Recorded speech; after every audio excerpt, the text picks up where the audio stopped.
No matter who you are or how far along you are on the personal development path, inevitably, we all at some point experience doubt. That feeling of uncertainty, of disbelief in what we want to do, create, have, or become. But I like what Dan Brule says.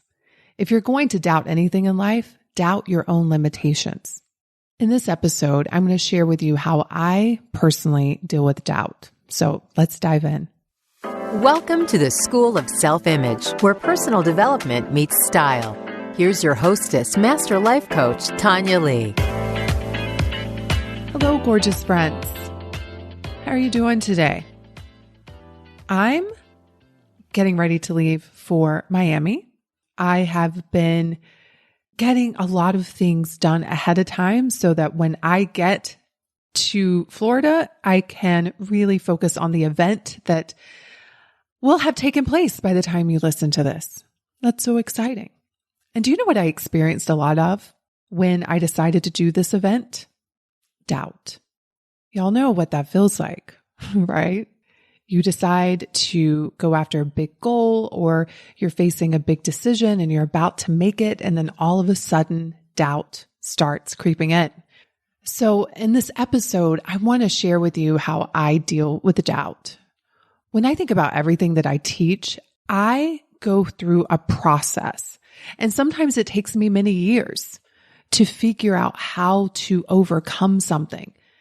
And that's what I bring back to you to share with you in hopes that it will support you in whatever you're dealing with. And so let's talk about how to deal with doubt. Here's what Wikipedia says about doubt. Doubt is a mental state in which the mind remains suspended between two or more contradictory propositions, unable to be certain of any of them. Doubt on an emotional level is indecision between belief and disbelief. It may involve uncertainty, distrust, or lack of conviction on certain facts, actions, motives, or decisions. Doubt can result in delaying or rejecting relevant action out of concern for mistakes or missed opportunities. To me, that is the best description ever of doubt, especially when it says that it's when you are suspended between belief and disbelief. When it comes to doubt, we can doubt our knowledge. Do I know enough to move forward? Do I know enough to teach this topic? Do I know enough to make this decision? We can also doubt our abilities. Do I have the ability to ski down that mountain? Do I have the ability to sing a song? Do I have the ability to write a book? And then we can doubt our instincts. Can I trust myself enough to make this decision? Can I trust that inner voice that's trying to guide me? Because when it comes to instincts, there's always like split energy. There's a part of you, that intuitive part of you that's like, do this. But then there's that other voice that says, oh, that's going to be the wrong choice. Better not do that. And so what ends up happening when we listen to doubt is we end up not moving. We end up stuck. So when it comes to doubt, the first thing that I've learned to do is the opposite of what doubt tells me to do. So for example, when I decided that I wanted to do an event, immediately I had doubt. I had doubt whether I could sell the event. Could I get people to come? I had doubt as to whether I could put together an extraordinary experience, even though I have evidence that I've done it before. It's crazy, right? I had doubt around being able to find the right team to help me pull off this kind of event, right? So the doubt was telling me, just don't do it, Tanya. Just wait until it's all perfect in your head. Wait until you have all of the answers. But the problem with that is I have to take action to get the answers. Doubt is overcome through action because as you take action, you learn more, you get more clarity. And the best part is that you gather evidence to overcome your doubt. You're proving to yourself that you are capable, that you are knowledgeable enough, that you can trust your instincts. So that's the first thing that you should do whenever you have doubt come up. You should do the opposite of what it tells you to do. Because remember, doubt is there to keep you where you are. The brain doesn't like to change. It wants you to stay comfortable and safe and cozy. So the moment you make a decision to move your life in a new direction, you're going to have doubt. Also, when you have doubt, know that nothing's gone wrong. That is not a reason not to do it. In fact, it's a reason to do it. I think some of you believe that there are people out there who are just confident 100% of the time. They never have doubt. And so when you have doubt, you think it means that you shouldn't move forward, that you shouldn't take action. When if everyone's being truthful, unless you're a sociopath, everyone experiences doubt. There are moments in our lives where we all experience a lack of confidence. Why? Because we all have human brains. So having doubt is a part of the process. When it occurs, know that it's normal.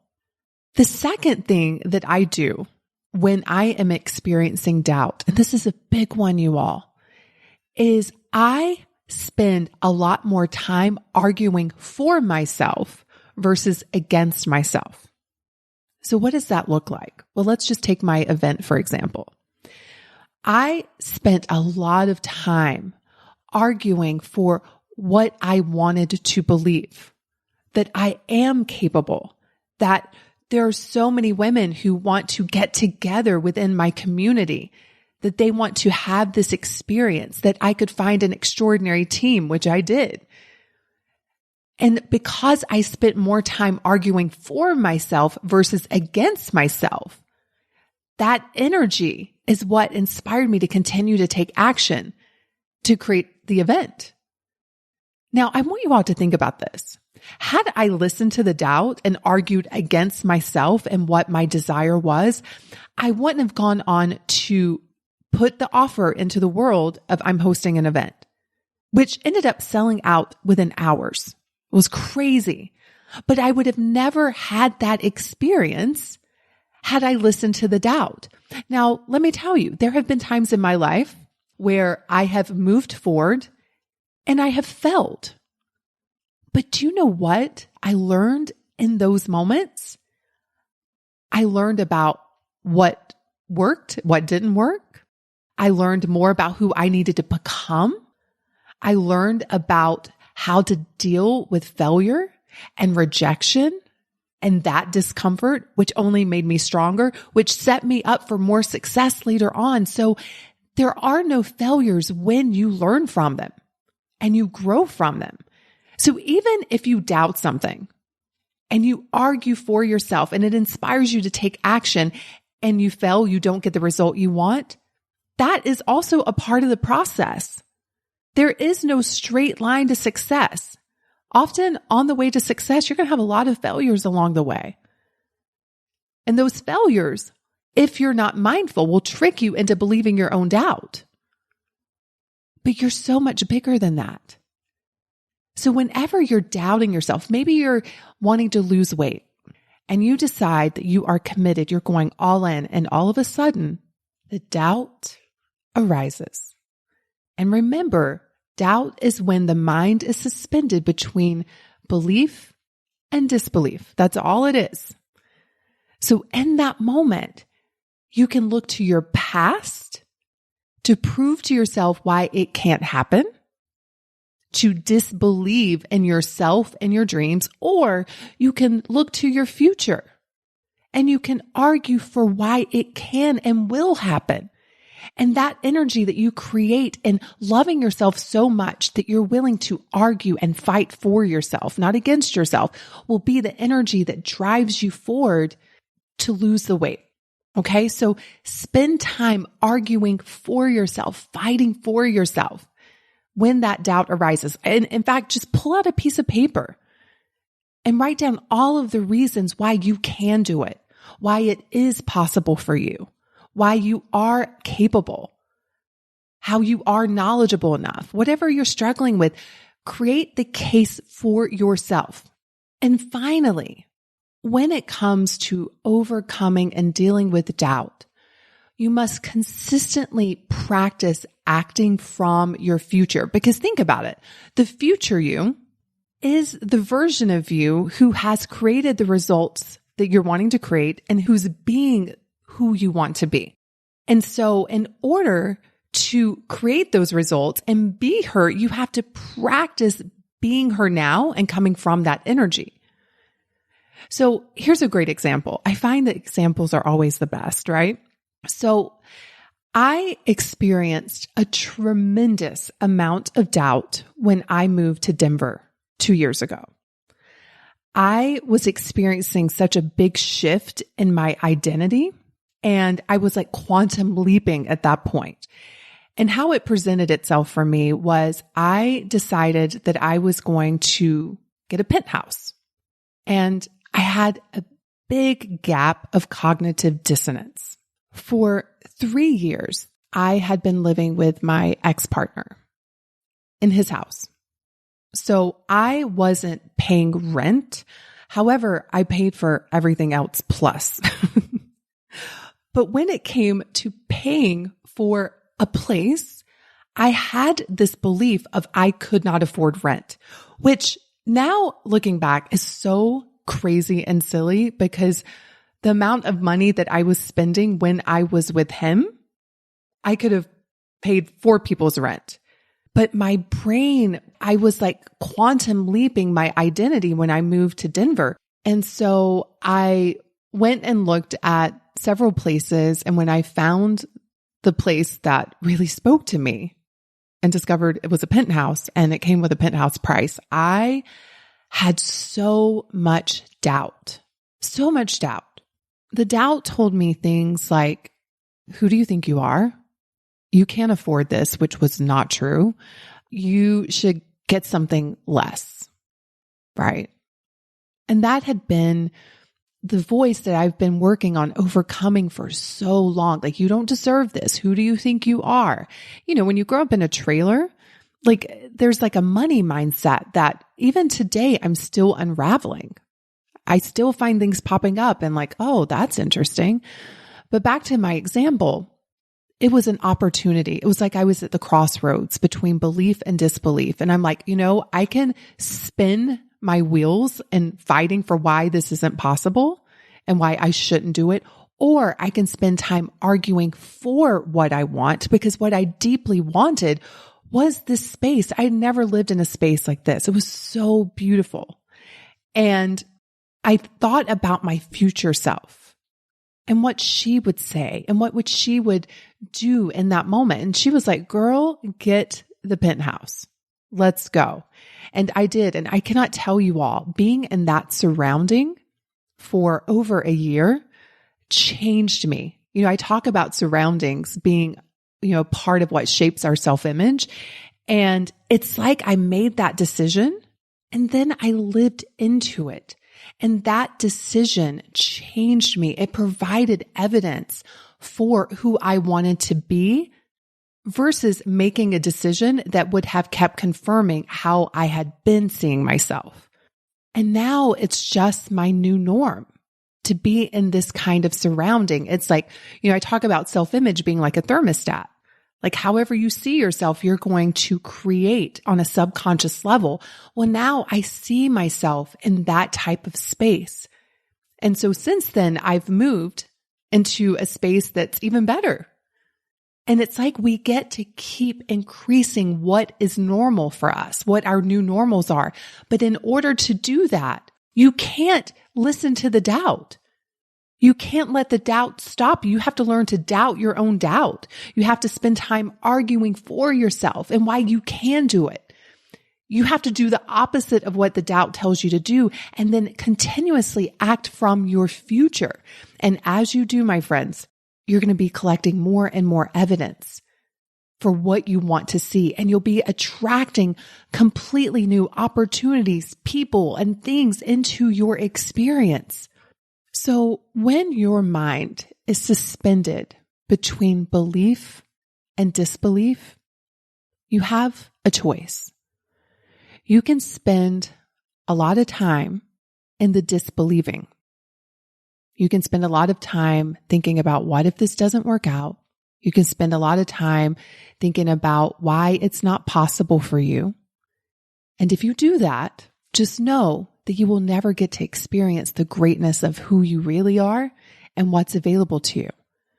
I want you to spend time in the believing part of it, looking at why it is possible for you, why you can do it, and arguing your case for your greatness, for your extraordinary self.